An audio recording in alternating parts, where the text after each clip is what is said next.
Video में बात करते हैं पाइथन बूलियंस की। बूलियन का मतलब होता है कि कुछ ऐसी वैल्यूज़ होती हैं जिसमें ट्रू या फॉल्स ही होते हैं। तो इस तरह की वैल्यू हमें तब मिलती हैं जब हम दो चीज़ों में कंपेयर करते हैं या फिर किसी एक्सप्रेशन को हम इवेल्युएट करते हैं, तो वहाँ से हमें ट्रू या फॉल्स मिल सकता है।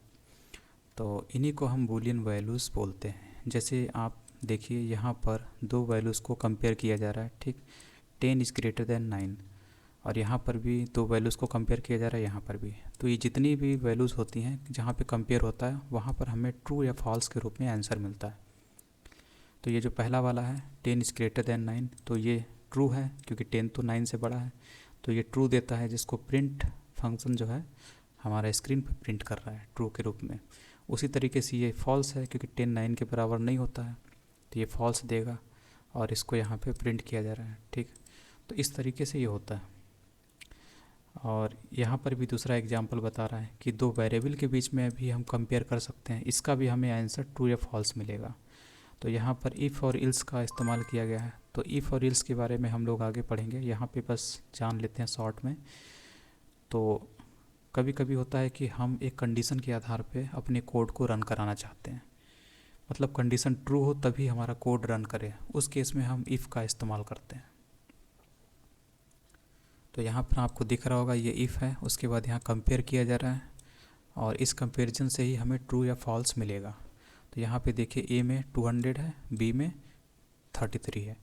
तो 200 33 से बड़ा होता है, तो ये तो ट्रू हो गया। ट्रू होने की वजह से इफ़ की जो बॉडी होती है कॉलन के बाद शुरू होती है, और जो बॉडी होती है उसमें जो कोड होता है वो एक मिनिमम एक स्पेस के इंडेंट लेवल पे लिखा हुआ होता है।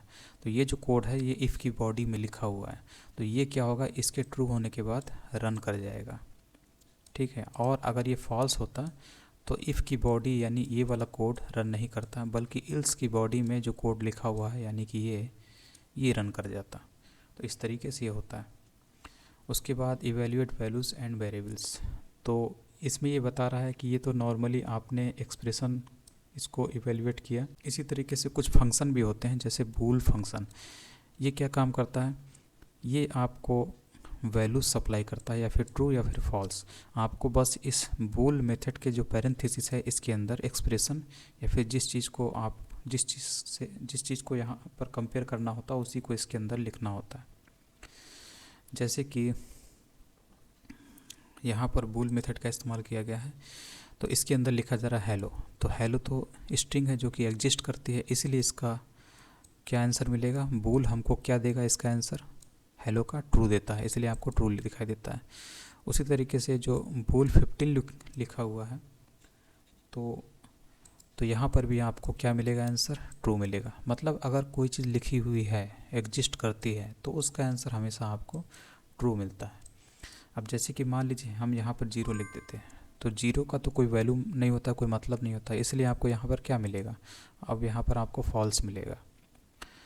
और अगर मान लीजिए इसकी जगह पर हम डबल कोट स्ट्रिंग कर देते हैं, यानी कि एक एम्प्टी स्ट्रिंग कर देते हैं, तब भी आपको आंसर क्या मिलेगा, तब भी आपको फॉल्स ही मिलेगा। तो ये बूल मेथड यही काम कर रहा है, वो रिटर्न करता है इसकी चीज़ों के आधार पर, अंदर वाली जो चीज़ है उसके आधार पे बूल मेथड ट्रू या फॉल्स रिटर्न करता है। तो कोई चीज़ अगर एग्जिस्ट करती है यानी कि वो है, तब तो उसका आंसर आपको मिलेगा ट्रू के रूप में। जैसे यहाँ भी ट्रू मिलेगा, यहाँ भी ट्रू मिलेगा, इसमें कोई दिक्कत नहीं है। दिक्कत वहाँ पर होती है जहाँ पर हम एम्प्टी स्ट्रिंग लिखते हैं, तो वहाँ पर आपको फॉल्स मिलेगा। 0 लिखा तब भी फॉल्स मिलेगा, और मतलब हर एक वैल्यू जो कि बूल फंक्शन के अंदर लिखी गई है वो एग्जिस्ट कर रही है, तब तो आपको ट्रू मिलेगा। अगर आपने वैल्यू ही नहीं लिखी तब आपको फॉल्स मिलेगा। इसके अलावा जो लिस्ट, टपल, सेट, डिक्शनरी हैं, इनका भी आपको वैल्यू जो है ट्रू ही मिलेगा। लेकिन अगर आपने एम्प्टी, इसमें से किसी को भी एम्प्टी लिखा तो वो फॉल्स मिलेगा। जैसे एग्जांपल में इसको देखते हैं, तो ये देखिए बूल मेथड जो है इसका क्या आंसर देगा, इसका आपको ट्रू देगा, ट्रू दिख रहा है, ठीक। बूल इसका क्या देगा, इसको भी ट्रू देगा, क्योंकि ये एग्जिस्ट करती हैं, इसलिए इनका भी आंसर ट्रू मिलता है। और इसका भी आंसर बूल जो है ट्रू ही देगा। लेकिन अब इसको हम एम्प्टी कर देते हैं, यानी ये लिस्ट है, लिस्ट को एम्प्टी कर दिया, तो क्या मिलेगा, इस तीसरे वाले ने क्या देगा, तीसरे वाले के ज़रिए यहाँ पर फॉल्स मिलेगा, यानी इस बूल मेथड ने क्या दिया, फॉल्स दिया। ठीक है, तो ये प्रिंट मेथड जो है इस फॉल्स को प्रिंट कर रहा है यहाँ पर। उसके अलावा ये बता रहा है कि यहाँ पर वही चीज़ लिखी हुई है कि जितने भी एम्प्टी होते हैं ना, जीरो, ये नन, ये सब क्या देते हैं, सब फॉल्स ही देते हैं।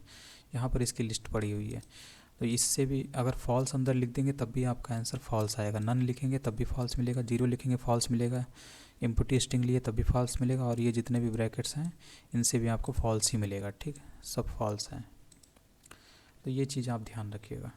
और अगर आपने कोई ऑब्जेक्ट बनाया है, ठीक है, और वो जिस क्लास से बना है उसमें अगर कंस्ट्रक्टर जो है वो कंस्ट्रक्टर जो है लेन फंक्शन से बना है, लेन फंक्शन है, और वो जीरो रिटर्न कर रहा है, तो उस केस में भी अगर कोई बूल फंक्शन है उस ऑब्जेक्ट के बारे में बताना चाह रहा है कि इस ऑब्जेक्ट मतलब इसकी बूलियन वैल्यू बताने की कोशिश कर रहा है, तो यहाँ पर भी आपको फॉल्स ही मिलेगा। ठीक, उसके बाद ये फंक्शन है, तो ये बता रहा है कि फंक्शन से भी आप ट्रू या फॉल्स की वैल्यू रिटर्न करा सकते हैं। जैसे कि यहाँ पर देखिए, फंक्शन के बारे में हम लोग आगे पढ़ेंगे, अभी के लिए जान लीजिए ये डेफ कीवर्ड लिखना होता है फंक्शन बनाने के लिए। उसके बाद यहाँ पर फंक्शन का नेम होता है, उसके बाद कॉलन के बाद फंक्शन की बॉडी होती है जिसमें फंक्शन का कोड लिखा हुआ होता है जो एग्जीक्यूट कराना होता है। और यहाँ पर कोई भी फंक्शन को तभी चलाया जा सकता है जब उसको कॉल किया जाता है, तो यहाँ पर कॉल किया जाता है। ठीक, कॉल करने का तरीका क्या है, फंक्शन का सेम नेम इस्तेमाल करते हैं यहाँ पर। ठीक है, तो यहाँ पर प्रिंट मेथड के ज़रिए इसको प्रिंट किया जा रहा है, लेकिन उससे पहले ये कॉलिंग हो रही है। इसकी कॉलिंग होने के बाद क्या होता है, कंट्रोल यहाँ पे जाता है और इसके कोड के अंदर यानी माई फंक्शन जो है उसकी बॉडी में जाता है और इसको एग्जीक्यूट करता है। एग्जीक्यूट करने के बाद इसको क्या मिलता है, ये रिटर्न कीवर्ड इस चीज़ को रिटर्न कर देता है। ठीक है, इस चीज़ को रिटर्न किया, वो आकर यहाँ पर बैठ जाता है, यानी कि जो चीज़ रिटर्न की जाती है वो वहाँ पर जाती है जिसने फंक्शन को कॉल किया है, तो कॉल इसने किया है तो यहाँ पर आकर ट्रू बैठ जाएगा। ठीक, इसीलिए आपको यहाँ पर प्रिंट मेथड के जरिए इससे आने वाले ट्रू को प्रिंट करा दिया जाता है, जो कि आपको स्क्रीन पे दिख रहा है। ठीक है, तो आगे हम लोग इसको फंक्शन में पढ़ेंगे।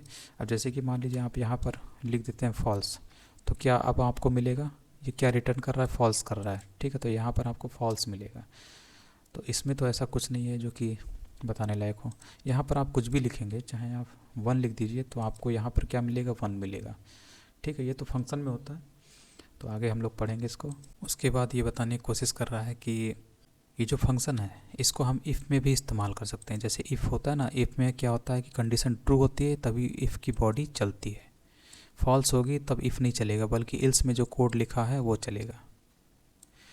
तो यहाँ पर इस कंडीशन में जहाँ पर कंपेयर हम लोग करते हैं ट्रू फॉल्स लेने के लिए, वहाँ पर इसने डायरेक्ट फंक्शन को लिख दिया। अब इस फंक्शन में जब इसको एग्जीक्यूट किया जाता है तो इस फंक्शन यहाँ पर कंट्रोल आएगा और वो देखता है कि अरे यहाँ पे तो फंक्शन की कॉलिंग है। इसके बाद कंट्रोल जो है इसका जो फंक्शन है उसको एग्जीक्यूट करता है और यहाँ से उसको मिल जाता है ट्रू, क्योंकि रिटर्न कीवर्ड लिखा हुआ है, इसका मतलब ट्रू रिटर्न किया जा रहा है इस फंक्शन के ज़रिए। ठीक है, और ये ट्रू कहाँ पे बैठेगा, जिसने इस फंक्शन को कॉल किया होगा, तो यहाँ से कॉल हुई है तो यहीं पे आके ये ट्रू बैठ जाएगा। तो अब कंडीशन क्या बनती है, इफ़ ट्रू, यानी कि इफ़ ट्रू तो ट्रू तो है ही, ट्रू है यानी कि अंदर वाला ये एग्जीक्यूट कर जाएगा। ठीक, तो ऐसे होता है ये। और उसके बाद यहाँ पर ये बोल रहा है Python has also many built in functions like is instance. तो ये इंस्टेंस क्या काम करता है, ये पता करता है कि ऑब्जेक्ट का टाइप क्या है, और ये पता करने के चक्कर में ये जो आंसर देता है वो ट्रू या फॉल्स में ही देता है। जैसे यहाँ पर x 200, ठीक, तो ये चेक कर रहा है, इज इंस्टेंस चेक कर रहा है कि x की वैल्यू क्या इंटीजर है, इंटीजर टाइप की है, आईएनटी टाइप की।